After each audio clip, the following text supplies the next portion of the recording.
Hello, everyone, and welcome to another brown bag session here at the Morrow Institute for Peace and Justice at St. Paul's College.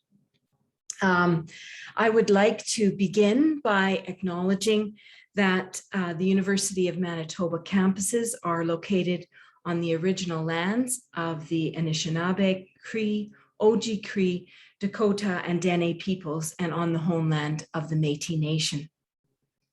We respect the treaties that were made on these territories. We acknowledge the harms and mistakes of the past, and we dedicate ourselves to moving forward in partnership with Indigenous communities in a spirit of reconciliation and collaboration. My name is Charlotte Enns, and I am the director of the Morrow Institute for Peace and Justice, and I'm going to be hosting today's brown bag session. First, I'm going to give a little bit of an background explanation about the Morrow Institute, which was formed originally as the Morrow Center some 20 years ago through the vision and support of Dr. Arthur Morrow and under the direction of founding directors Dr. Sean Byrne and Dr. Jessica Senehi. The Morrow Institute and St. Paul's College served as the driving force in the establishment of the PACS, the Peace and Conflict Studies program, PhD program in 2007, and then later the joint master's program with the University of Winnipeg. And this fall, the Morrow Institute is pleased to continue to shine the spotlight on the alumni of both the University of Manitoba's PhD program in Peace and Conflict Studies.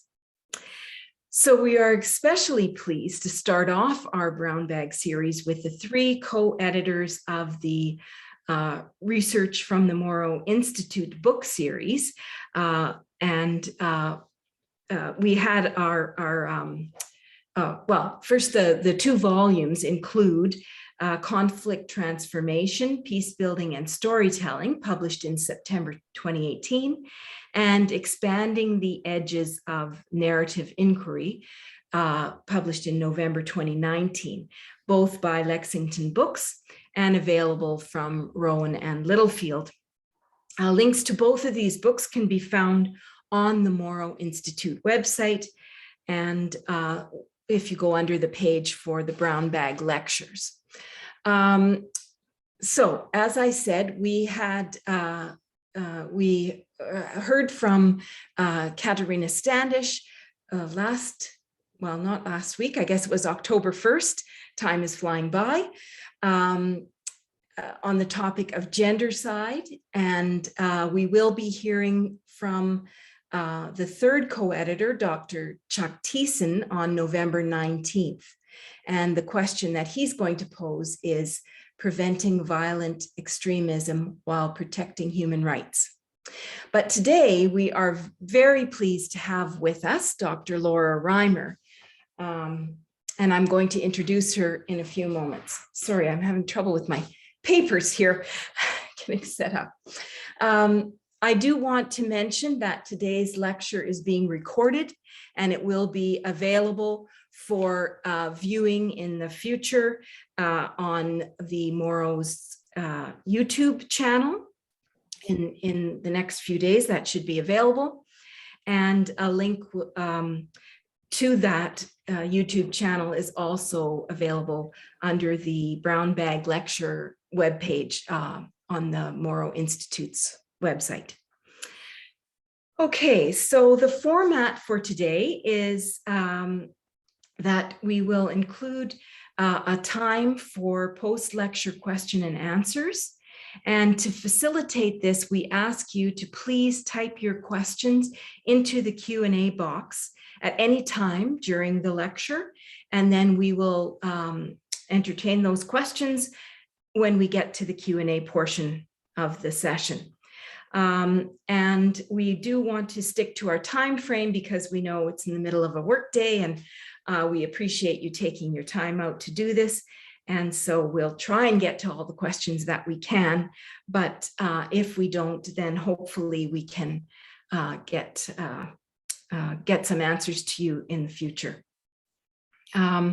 We might also call on some of you, if we can get all the technology to work, to pose your questions directly. I know that right now you're all no screens and you're muted, but we will try and facilitate that for the questions.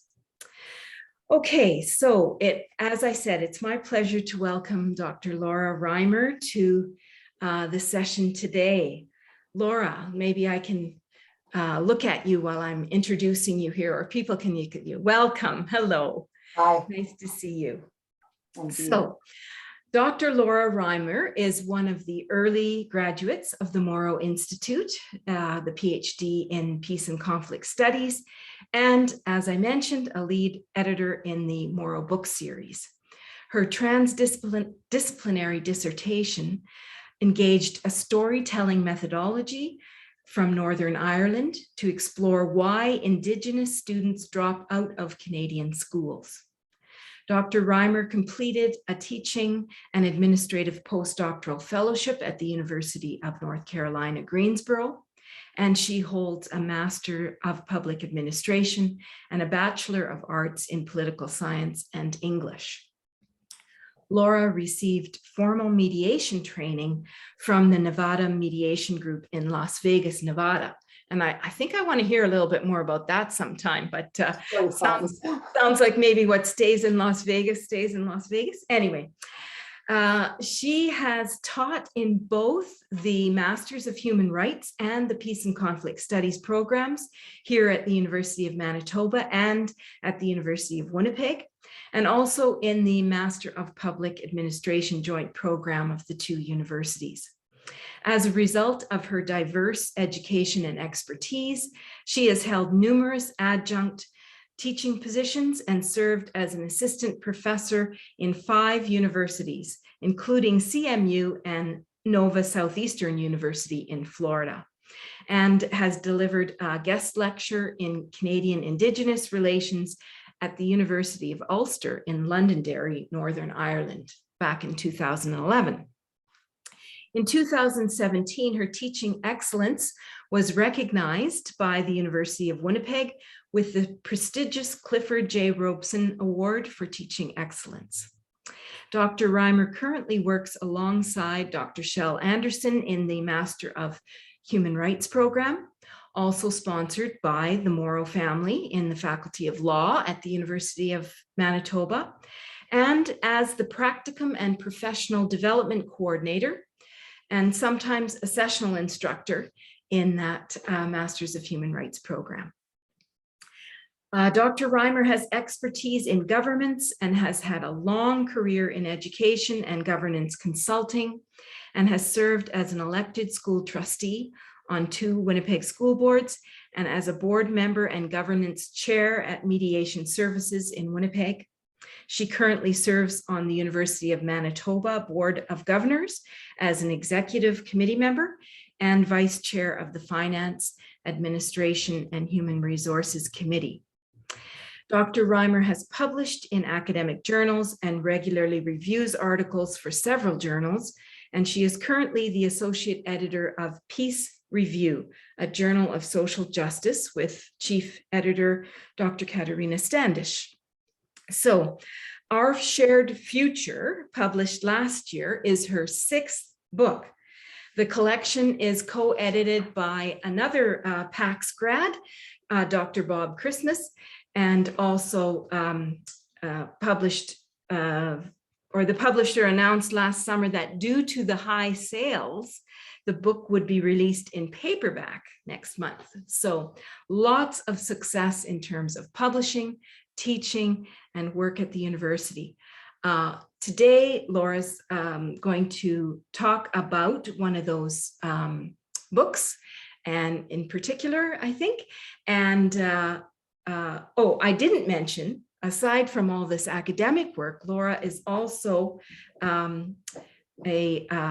holds 3 American Sailing Association certifications and is part of the training that's required for her plans to sail the Caribbean on a 36-foot sailboat in the post-pandemic future with her husband, Rick. So that sounds very exciting, and probably another conversation, maybe over a glass of wine. Anyway, Laura, welcome. It's great to have you here. We look forward to your talk. Thank you so much. I'm delighted to be here. I'm super nervous, which has really surprised me after a career of public speaking, but here I am. I want to thank the Morrow Institute for inviting me to be part of this. And I thank all of you for taking the time out of your day to listen to what I think is one of the possibly the most important conversation that we need to be having today in Canada. And I will tell you, I'll probably go about 40 minutes in terms of talking and slides. I plan to read excerpts from the book, but I have some slides for you to look at while I do that, so that you don't have to be worried about me droning on or anything like that. And as both Charlotte and Jason mentioned, I look forward to your questions. And so with no, I guess, further ado, I'll try to share my screen. So let me see if I can get that done. We're using, can you see the screen now? Nope. We're trying a new format, which is kind of an interesting head trip.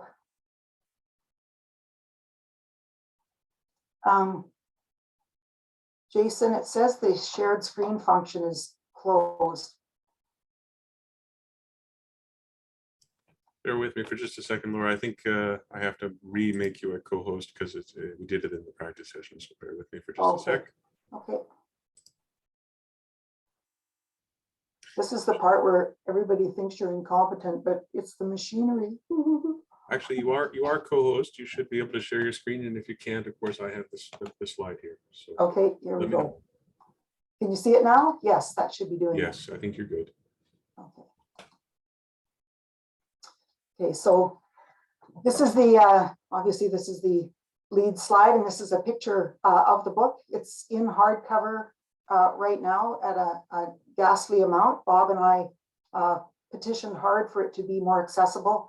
So we've been told that the paperback coming in November is actually going to be $40 US. So that certainly makes it a lot more affordable than its current price.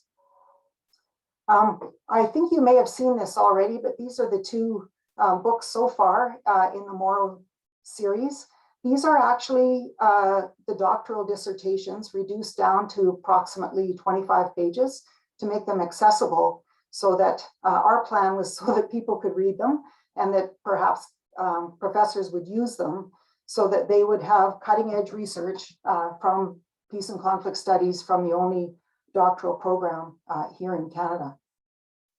This first book that Charlotte introduced, Conflict Transformation, Peace Building and Storytelling, is of course the three pillars on which our program stands and what makes it so unique.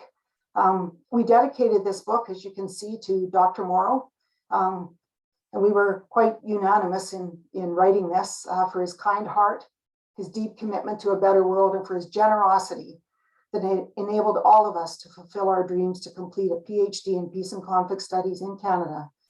We dedicate this volume with fondness and great respect to Dr. Arthur V. Morrow, Order of Canada, Order of Manitoba, Queen's Counsel.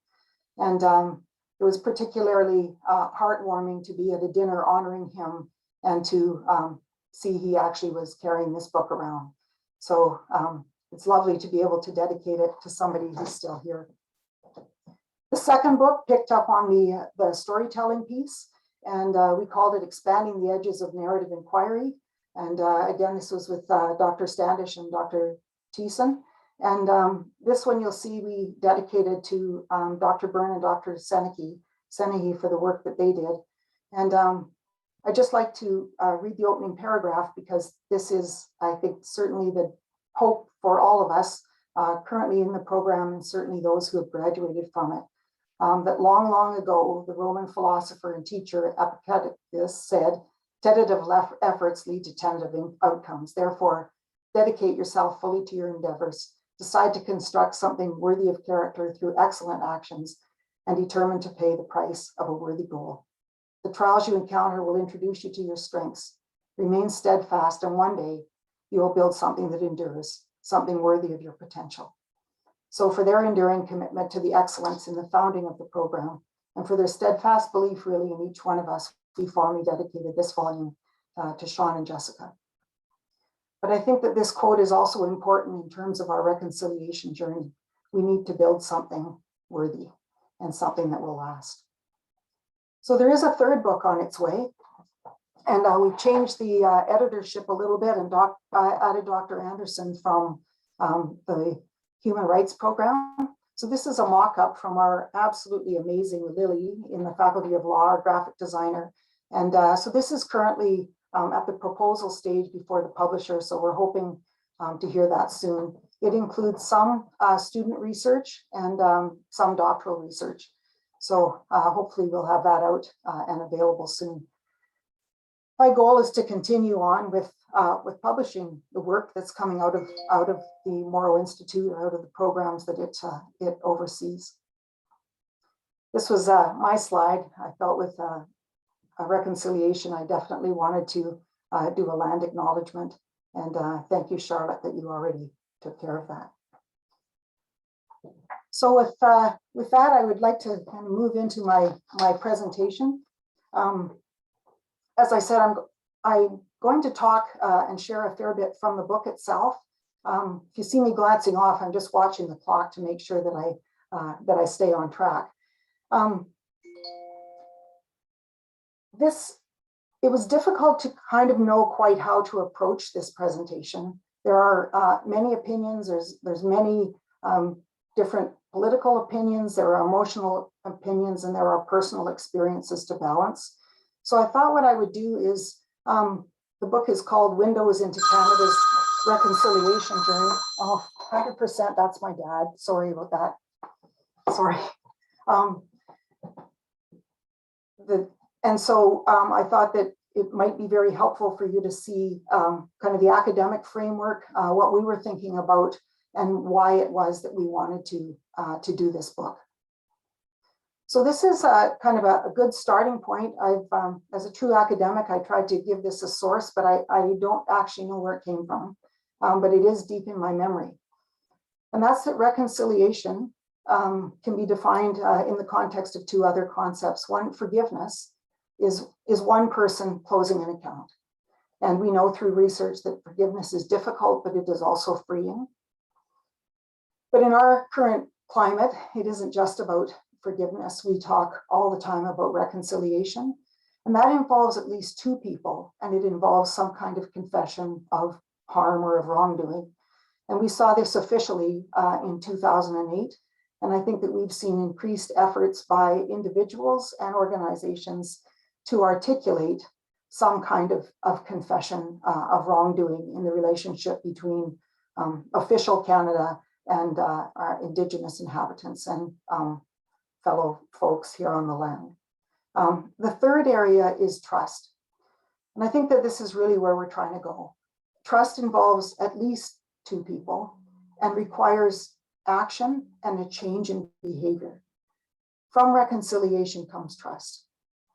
And it is that trust that can carry us forward into the future. I mentioned the academic framework for this. John Paul Lederach said, reconciliation is the place where truth, mercy, peace, and justice meet. And it really became the theme of the book. It's not that we gave any kind of, when I say we, I'm referring to me and Bob Christmas, we didn't give any directives, but what we had done was looked for people that were doing this, professionals who were having an influence in the world around them, and that in their action seemed to be the intersection of truth and mercy, justice and peace. So from the book, we said, these are the windows into how Canadians are making sense of our past, living our present, and striving to give shape to the future that we hope for. I also thought you might be interested in the origins of the book. Just give me 1 second while here it is. picture in the bottom left is a town called Nelson, BC. And I moved there when I was 6 years old. And to let you all guess how old I am, while we lived there, the Centennial train came through. For those of you that were alive during Canada's 100-year celebration, there were a number of different efforts to talk about what had happened over the last 100 years. And I remember this was the first time that I learned that there were Indigenous people in Canada. It was the first time I learned that I was related to any. And that is, I think, when my curiosity began. And the relationship has never really left my heart. It has always been very important to me. And so that's where it began. The person at the top is my mother. And I just wanted to share with you a little bit out of the acknowledgement from the book that explains why, first of all, I dedicated this book to my mom, and also the influence that she had in who I am today. My family heritage runs deep into the histories of Canada, into the fur trade of the 1600s and the 1700s and before. My mother's story is a remarkable Manitoba story. And when she died suddenly in 2012, we lost our family historian, a role I have assumed with a growing sense of wonder.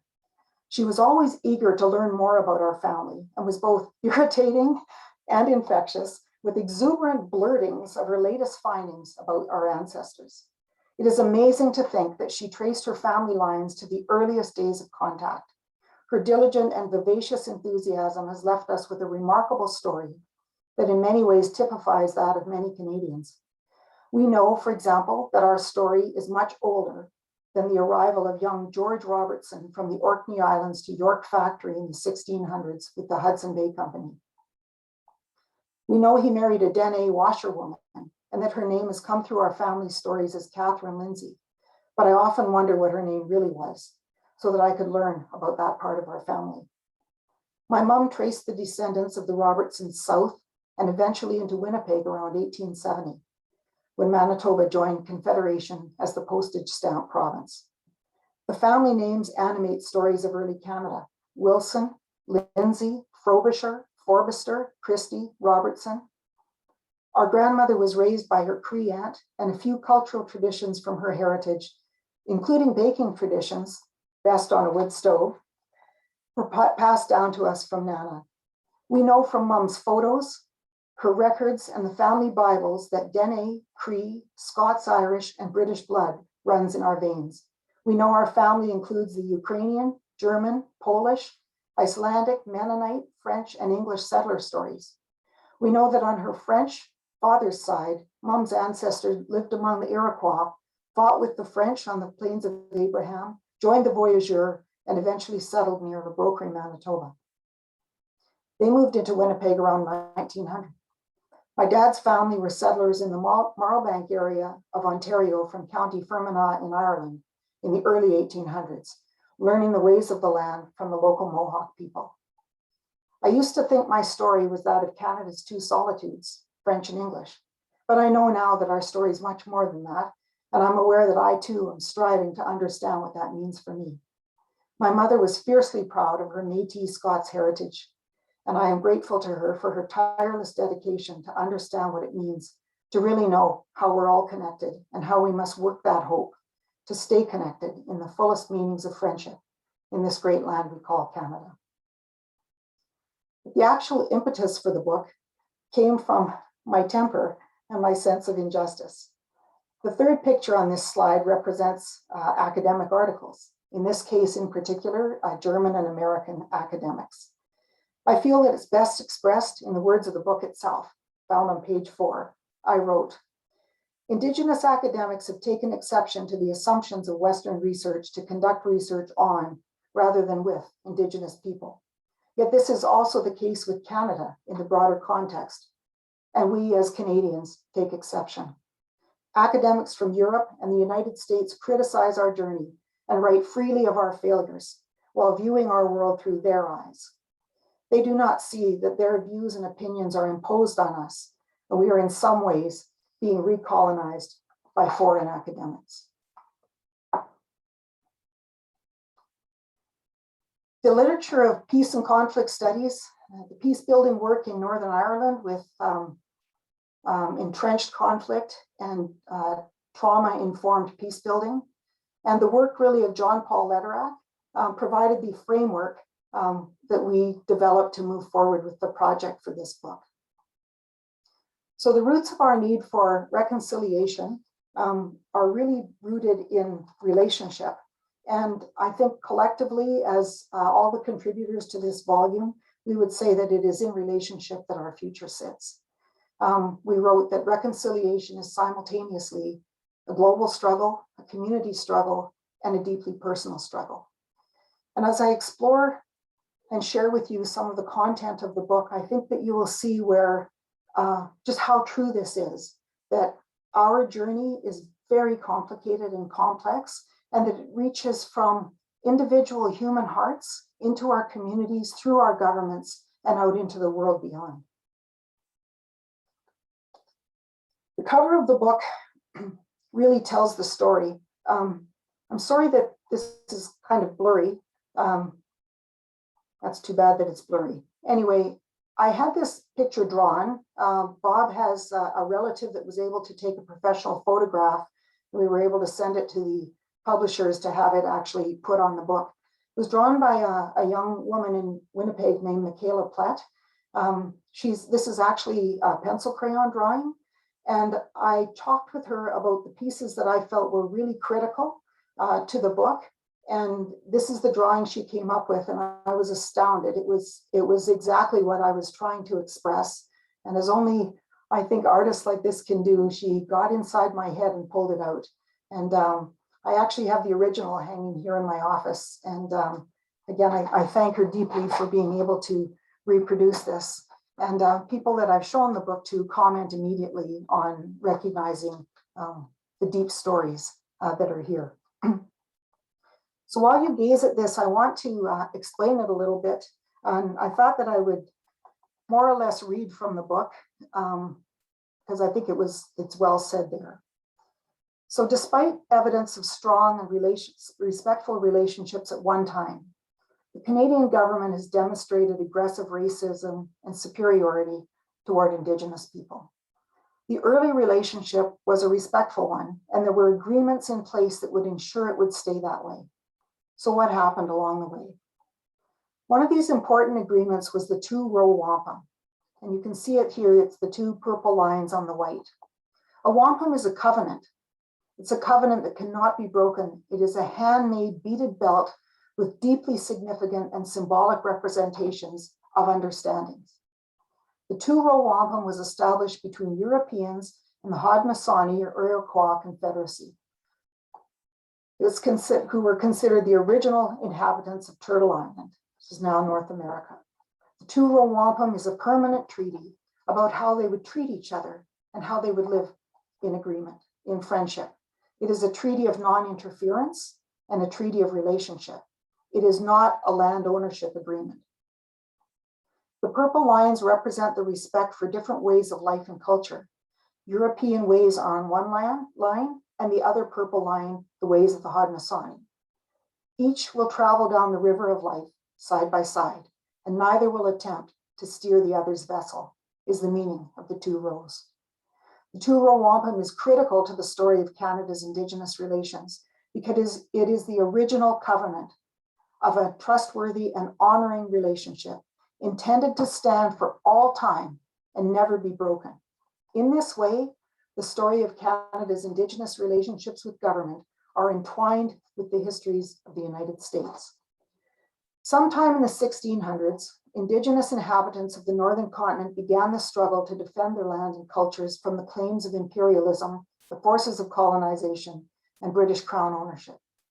The settling of British North America did not take place in uninhabited lands, though the British and then Canadian governments enacted legislation as though it did. For most people, and especially for Canadians, this is the story of a hidden relationship characterized by disparity in power, violations of trust, and lingering unresolved disputes unknown to most non-Indigenous Canadians of settler and newcomer origins.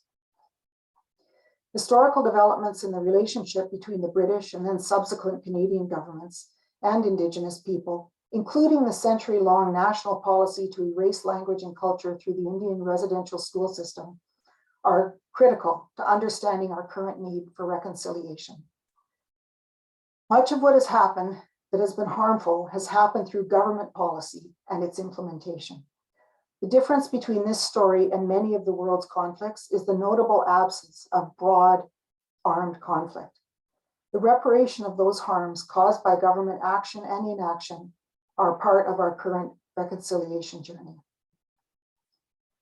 By the early 1700s, the land now called Canada and its wealth of natural resources were the object of the colonial interests of the French and British empires, and they provide an early window into our reconciliation journey. The Hudson Bay Company, established in 1670, and the Northwest Company, founded by the HBC and Simon Fraser in 1779, were engaged in the fur trade and Indigenous relations long before Canada's Confederation in 1867. Originally, the fur trade compelled good relations between Indigenous people and the Scots, Irish, French, and British that populated the Hudson Bay Company and the Northwest Company from at least 1670 into the late 1700s.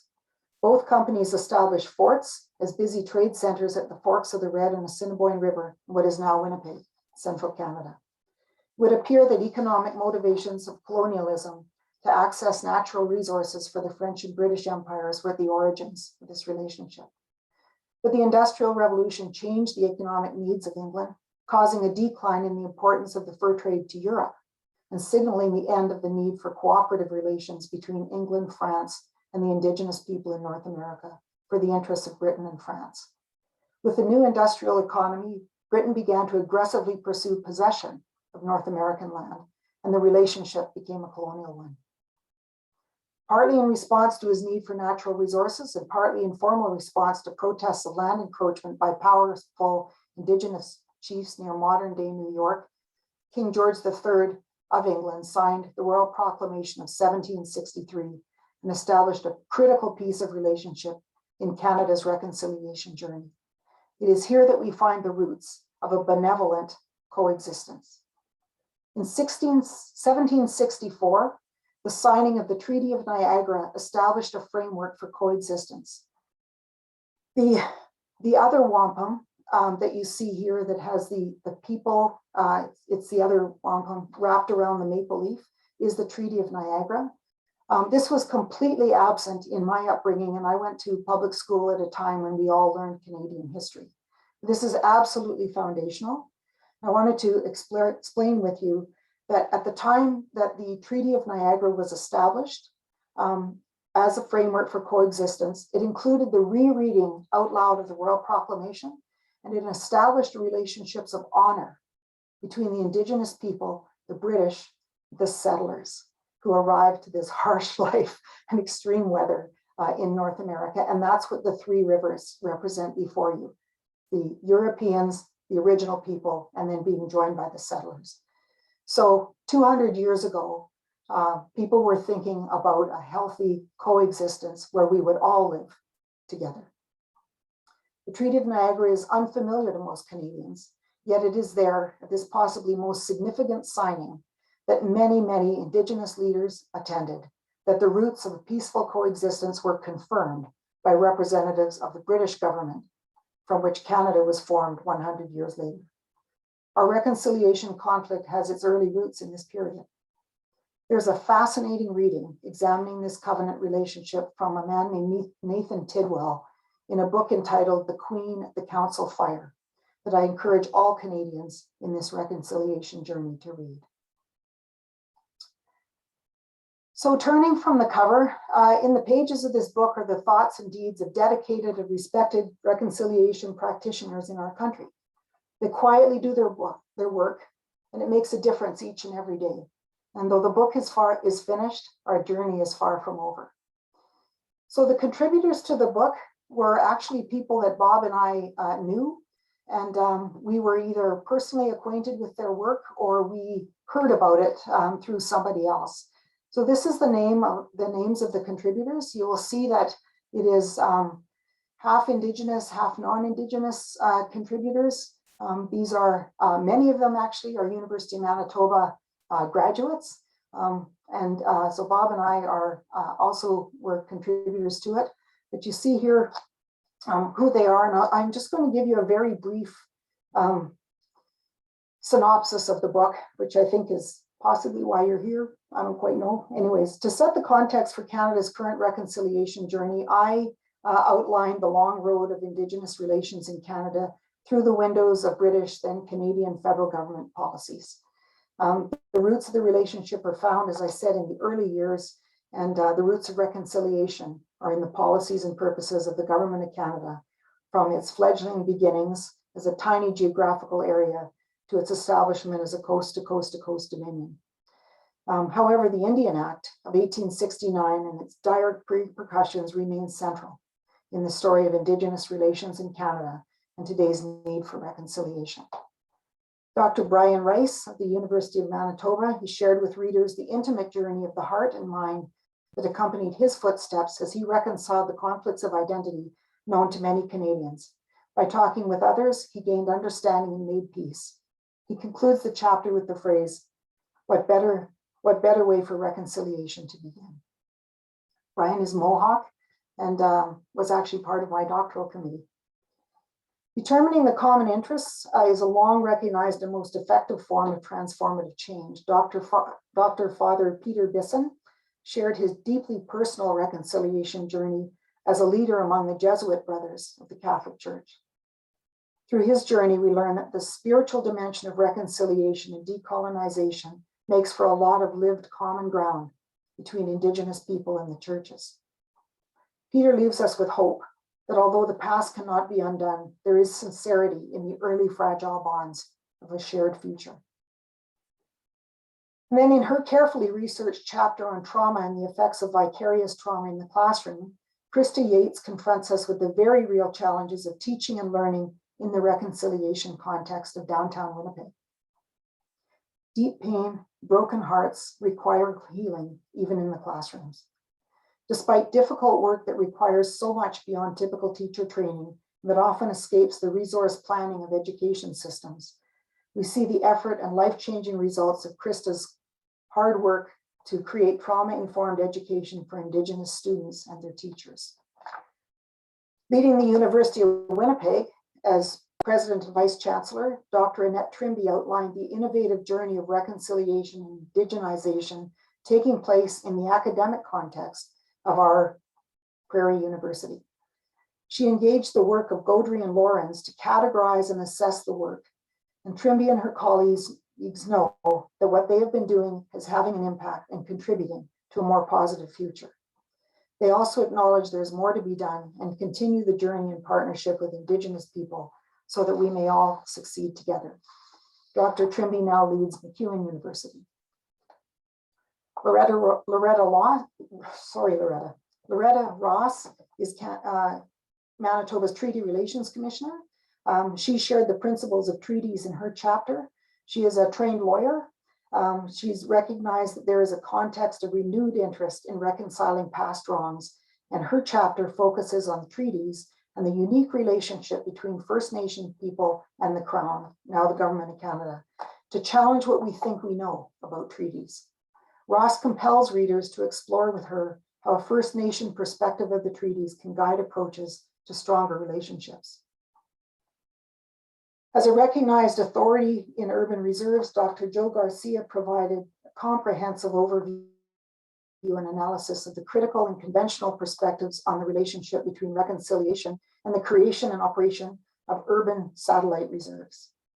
Wanted to note that Joe was my office partner when we did our MPAs back in the Ice Age, and Joe passed away a month after this book was published. So very pleased to have his chapter in our book. If you want to see a great academic mind, read that chapter. And then as leaders in law enforcement, Edmonton Police Chief Dale McPhee and co-editor of this volume, Staff Sergeant Dr. Bob Christmas, provided a unique window into reconciliation through the work being done in many Canadian cities. With expertise in different aspects of leadership, McPhee and Christmas outlined the evolution of the very old relationship between Indigenous people and law enforcement, and the practical ways that police leaders are advancing justice and respect and contributing significantly to Canada's reconciliation journey. Paul Vogt, formerly of the Red River College and now at, I'm going to blank on the name, Kootenai College, anyways, he's in Cranbrook now, wrote about leadership and the kind of mindset that organizational leaders must have to build a meaningful reconciliation journey.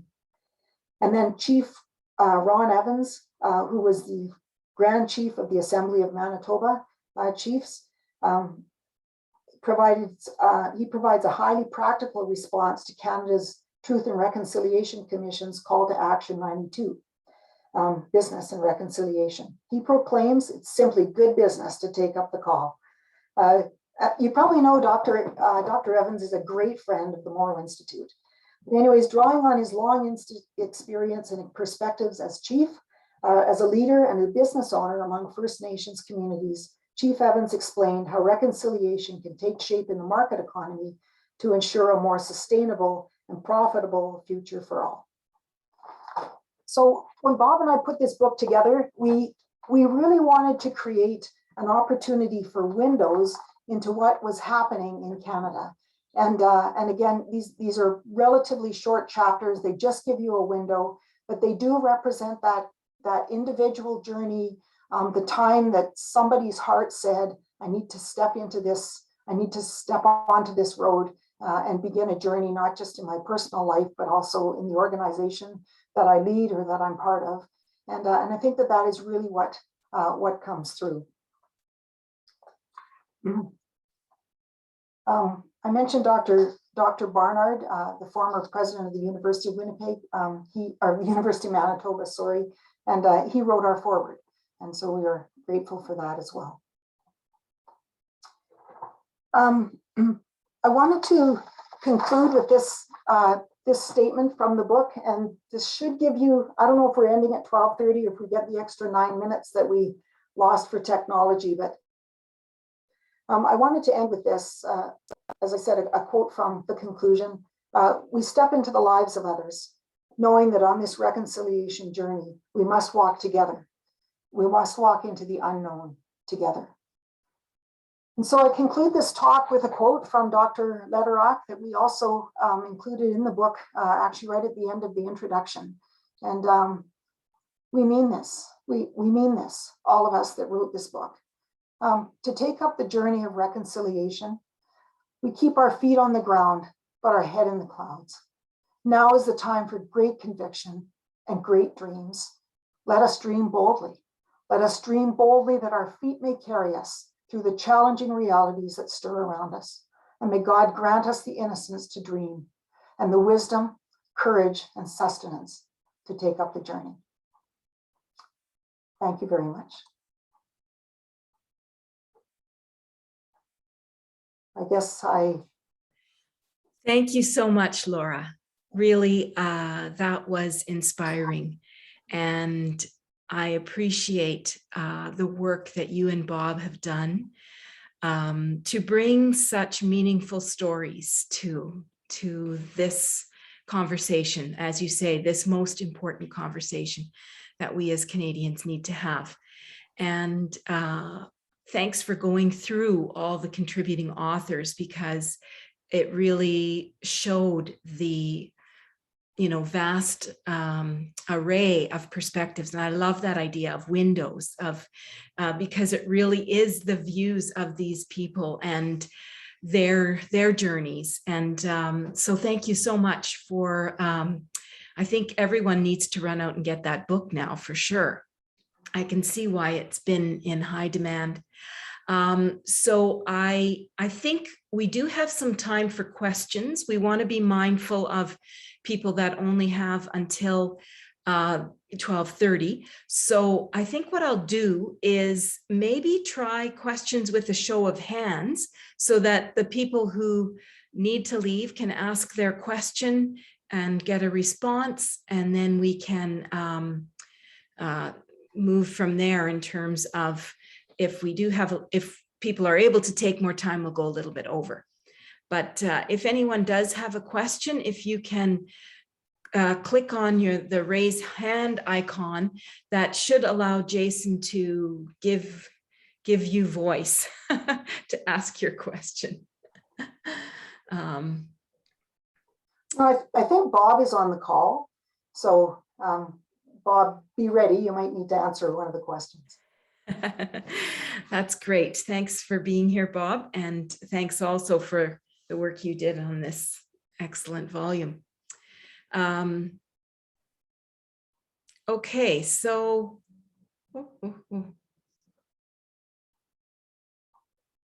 Charlotte, while you there was a sorry, go ahead. Just going to say while you look for the hands, I just wanted to publicly thank Bob. Part of research is mobilization, knowledge mobilization, and Bob is particularly skilled at that.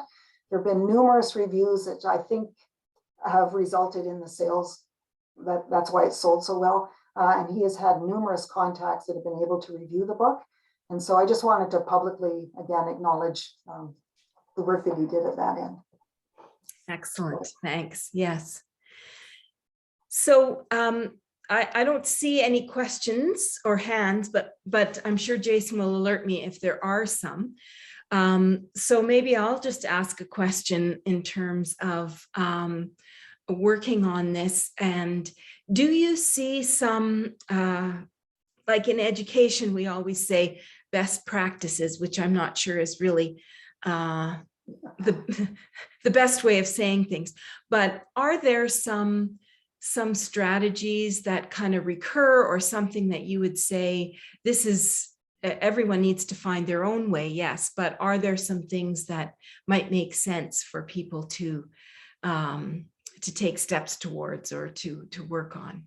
Yeah, thanks for asking that. I think that part of why we felt this book was so powerful as it was being crafted and then the final product was that the themes that came through were really, I think, conditions of the heart. And so we invite others to step into this journey with us. But what we saw, for example, when we invited the contributors to contribute, they were so busy doing the good work that they weren't about, here I am contributing to a book, or this is what I do to show I'm reconciling. It was like, my nose is to the ground and I need to do this other work.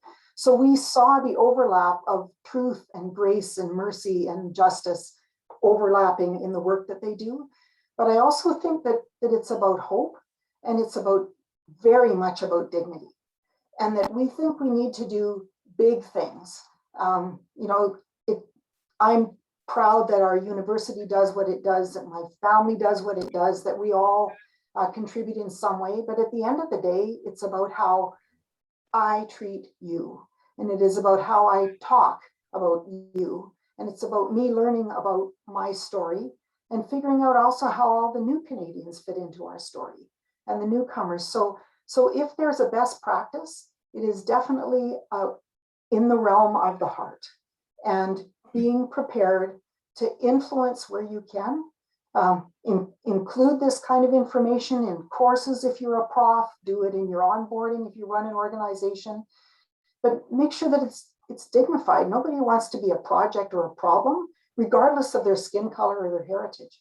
And so thanks for that question, because that really was a big theme. And great, thank you. I think we have a question from David Newman.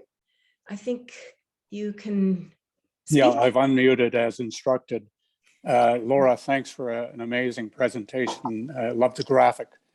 My question is, how can we integrate your messaging into peace literacy education in Manitoba, in K-12 curricula in our school system, to contribute to advancing positive peace in communities in Manitoba and Canada? Oh, thank you, David. I know that you've been very active in peace building here in Winnipeg. There is a lot of great work going on already. And I think that what's important is that we talk, and that we make sure that these are priorities. I think that I know that We can influence teacher training. I know we can influence the school system through our school boards, whether or not we have 1 or 37. I know that by having public sessions like this that we can influence. But again, to go back to the message of the book, if I'm a pebble in a pond, the ripple that I make goes out and touches those other edges. And I know, for example, at the University of Manitoba, that, and certainly in the Faculty of Law, we have experts going through the curriculum, looking for ways to integrate Indigenous knowledge with what we have currently held in place. And so slowly we are changing and growing. And I certainly see it in students and in graduate students. There's a different mindset than there used to be. And so I think it's going to take a long time, but it might only take a generation or two. Don't know if that quite answered your question, but because I don't want to assume what other organizations do, but we just need to keep going the way that you've been working. Thank you. Great. Bob, did you want to add something to that?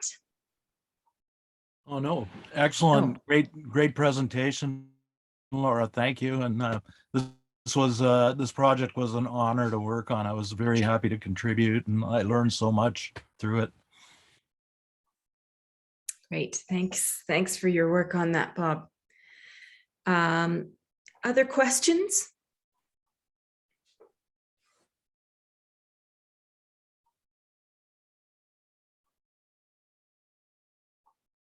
Just making sure, Jason, are you checking if there's questions coming in from, I don't know where we are, Facebook, YouTube, wherever we're projecting this to? Maybe there's something there.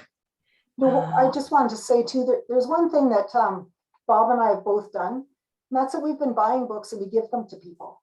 I have a pair of doctors living next door to me, just moved here from South Africa, and I gave them a copy of the book. So they could, because they came in September, just at the first Truth and Reconciliation Day, and they wondered what it was about. So there's just lots of ways to influence and just let people know what it is that we're doing collectively. Absolutely. And I think, you know, I know that there's maybe not too many questions here, but there are lots of people that have been listening, and that's really a big part of the first step too, right? Is to be open to these stories, to be listening, and as you say, to you know, feel it in your heart in terms of we are still learning about the truth of everything that went on in this country. And so trying to be open to that is really an important step. And I like that idea of truth and mercy being together, because we do need some mercy for some of the things that happened, and then looking at what justice and peace can you know, can come out of that, or how we build on that through those principles. And I think we also concepts. need to have grace and mercy for where different people are at. You know, some of us are well down this road. Some of it have had a heartbreaking road for decades, and some of us are not even sure we need to be thinking about this yet. So we're at very, very different places. But I'm a great believer in the one heart at a time model, and that people can't be yelled at or coerced into fundamental change, but love does make a difference, and that kind of kindness and hope will be what propels us forward. And I agree with you, like trying to make sense of, like even for me to make sense of my history, like what does it mean? You know, I don't necessarily look like I have Indigenous blood. I've never really identified Indigenous, and yet according to the government I could carry a card that identifies me in a particular way. But I just think, so what does this mean for all of us? My siblings have different interpretations of that, and so we're all on at different points. But if we can be kind, then we can move forward. But I see Chris Adams has a question. Yes, I was just about to say that. Go ahead, Chris. I think you can talk. Yeah, thanks very much. And I enjoyed the presentation.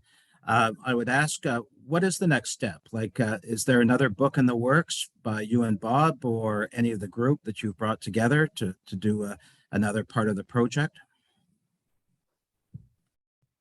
Is there another book in the works? Kinda, not really specifically on our shared future. I would love to do another book. I would love, Chris, you know, we all fall into different strengths, and Chris, we know where yours are. Mine seems to be editing books, which is kind of weird in my opinion, but I would love to do another book on what else is happening. And so if there's anyone on the call that would be interested, I'm sure Bob would be happy to work with me again.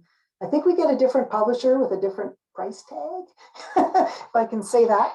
But for me, Chris, it's about bringing this journey into the work I do every single day.